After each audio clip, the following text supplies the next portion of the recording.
How do you start to sort of decide what rabbit hole to go down? Yeah, I think the way to do it, the way I've done it, is by being a harsh grader. So most companies I look at in 60 seconds or less, 10 seconds. There's whole, sections of value line, which is outside circle of competence. I just take whole bunches and just not interested because I don't know anything about biotech. I don't know anything about pharma. I don't know anything about a lot of things. So we just discard those. If something makes it past, the first minute or first 2 minutes, I'll give it 5 or 10 minutes, right? So if it makes it past the 5 or 10 minutes, then we say, okay, let's give it an hour, see what's there for an hour. And so basically it's a gradual process where ideas, most of them die within 5 minutes. Then what's left dies within an hour. And then what's left dies within a few hours. And so once you've done a day or two of work, a lot of things have gone through your brain about, it's still Elton says, I'm still standing. The idea is still standing,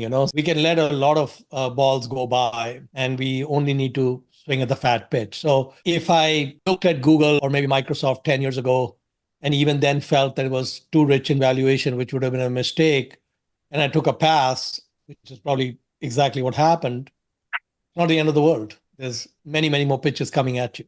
So it's okay. To kind of build on that question, what red flags do you look for once you start digging to know when to stop? And then secondly, where do you see areas of opportunity today? Yeah, I think the red flags can come from anywhere. Like you have a thesis in your head about why this thing looks exciting. And the moment you run into data that is telling you your thesis is completely wrong, then you're done. That happens all the time. So, for example, if publicly traded car dealerships, which is a rabbit hole I'm currently in, we don't know where the end result's going to be. But basically, there's a view the market has that in the end, the world is going to be all EVs, and EVs don't need much service, much parts and service. And these auto dealerships, these, new auto dealerships have something like 40% of their profits coming from parts and service. And that could go away. And the second threat in that space is that EVs could be sold direct. So then what they're making with new cars also goes away.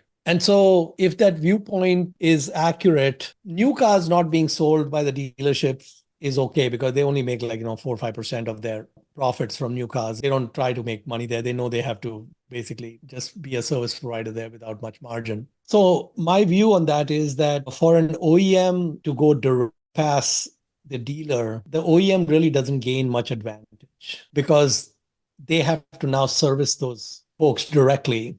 And that the very small margin that the dealer makes on the new cars is actually being subsidized by other facets of the business. So an OEM going direct may have more than 3-4% in cost to, sell directly. We get to these early adopters and all of that. A lot of people in the end may still want to, have a more kind of brick and mortar experience with how they purchase a car, etc. And also some of the new EV players are finding they're better off setting up a dealer network. The second piece is that, EVs don't need parts and service. And actually what I found in the deep dive so far is that EVs do need a lot of parts and service. If you take a 20-year life of a car, each EV has 4 or 5 battery modules.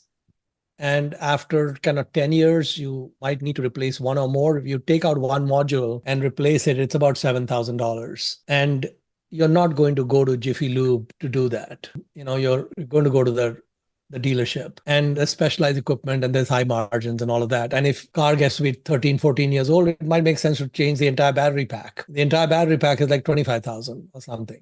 And even EVs or non-EVs, they all need brakes. They all need tires. They all have a bunch of other parts that are still going to be needing service and replacement and so on. So I concluded that actually that's wrong, that I don't think that the parts and service goes away. So the valuations of these big guys is based on those assumptions being true, which is that there'll be no parts and service. And in the end, these businesses will cease to exist because everyone will be selling direct. So that causes a differentiation. Now we'll see whether differentiation makes it through the rabbit hole or not. But that's an example of kind of, trying to look at things in a little different way and taking it from there.